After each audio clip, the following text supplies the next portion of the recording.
Hoje eu vou falar por que às vezes menos é mais.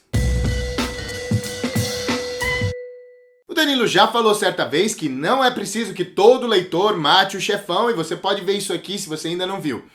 Mas o que eu queria levantar a bola é discutir que os contos são uma forma de entrar em contato com literatura, até mesmo literatura que você não está tão acostumado ou não se sente preparado para enfrentar, que às vezes a gente sente que não tem capacidade de fazer, tendo um romance de 400 páginas, mas que nas 20 páginas de um conto você conseguiria. Por exemplo, você pode sentir que Machado de Assis é um cara inacessível, e ler as 300 páginas de Dom Casmurro ou 200 e poucas páginas de Memórias Póstumas de Brás Cubas pode parecer uma tarefa difícil demais. Mas que tal ler um dos contos do Machado de Assis chamado, por exemplo, O Caso da Vara?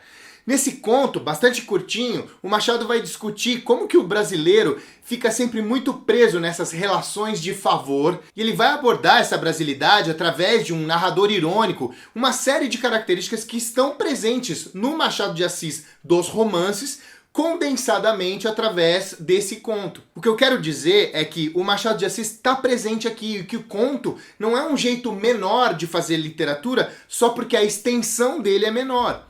O conto é uma forma muito condensada de se escrever histórias e que tem, por conta disso, a necessidade de colocar elementos que estejam amarradinhos, né?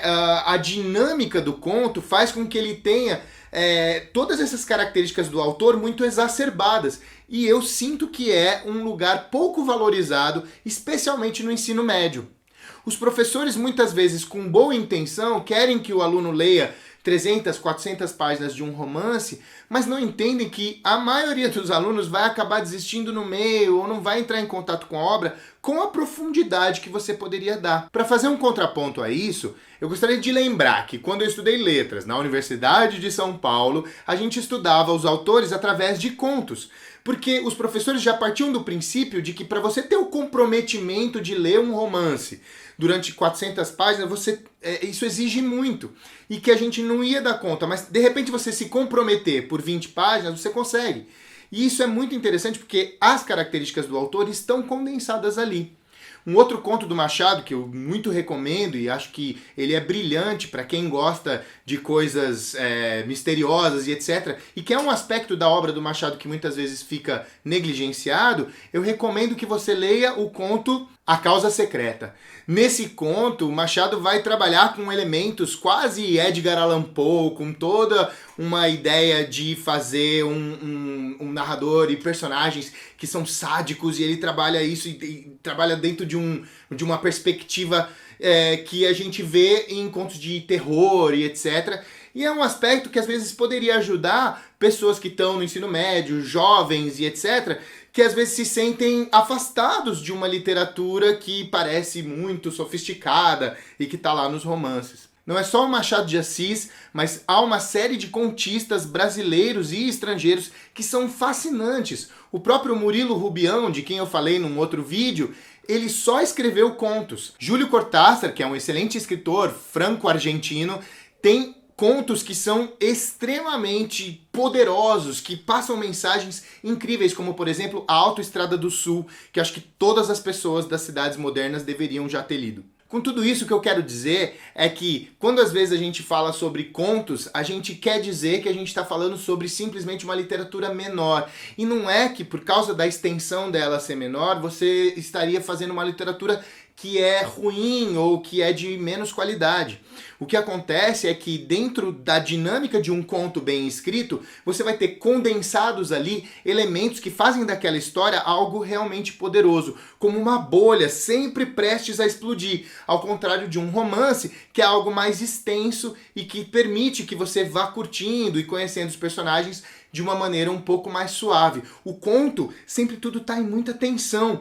E aí você sabe que vai acabar depressa. E o autor tem essa missão de fazer com que você continue interessado e que construa essa sua vontade entre terminar logo o conto e ao mesmo tempo se adensar naquela narrativa que está acontecendo. Então o autor tem que construir isso muito bem. Ser um contista não é tão simples, e é por isso que eu sinto que a gente despreza os contos e que a gente poderia tirar mais proveito dessas narrativas mais curtas e que exigem, portanto, menos tempo físico do mundo concreto para você ler, mas que podem te trazer uma experiência literária incrível. E você? Gosta de ler apenas romances ou também já se aventurou por contos? Já descobriu características do seu autor favorito diferentes quando ele escreve conto e quando ele escreve romance? Ou você sente que é a mesma essência? Conta pra gente um pouquinho, porque aqui no Cabine Literária é literatura com personalidade. Sexta-feira que vem tem um pouco mais. Se você gostou, dá joinha e não esqueça de se inscrever no canal. Na semana passada eu falei sobre qual é a importância de um crítico e das críticas literárias na formação da sua opinião sobre uma obra. O Thomas Leonard-Tevits contou de uma espécie de escadinha que ele faz. Ele vai lendo a orelha do livro, depois a sinopse, depois lá atrás, aí ele lê o livro e só então ele quer entrar em contato com as críticas. E eu achei interessante isso. Então, quer dizer, você não chega completamente desconhecido no livro, mas você vai entrando em contato para só depois pegar a opinião dos outros. E é mais ou menos o tipo de percurso que eu gosto de fazer também. A Marília Pereira contou que não costuma comentar, mas sentiu necessidade e eu vou incentivar. Ela disse que primeiro assistiu ao meu comentário sobre o conto e só então foi ler, e que foi influenciada pela ideia de aquário que eu comentei. E é interessante como é difícil você esquecer, né? Por isso que às vezes quando as pessoas falam de spoiler, eu sinto que há uma certa razão em evitá-los, né?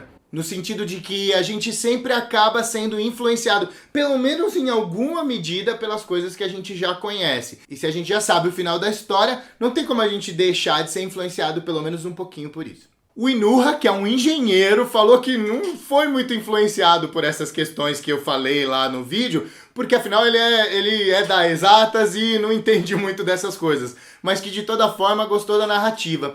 Eu gostei muito que muitas pessoas participaram, leram e se propuseram a fazer essa discussão. Eu sinto que o novo espaço do Cabine Literário é justamente esse, um lugar para a gente trocar ideia e aprofundar, mergulhar mesmo na ideia do que é ser leitor, do que é ler e fazer literatura. E eu agradeço muito a participação de todos e continuem acompanhando aí as coisas que eu escrevo. Eu agradeço muito pelo carinho que vocês demonstraram.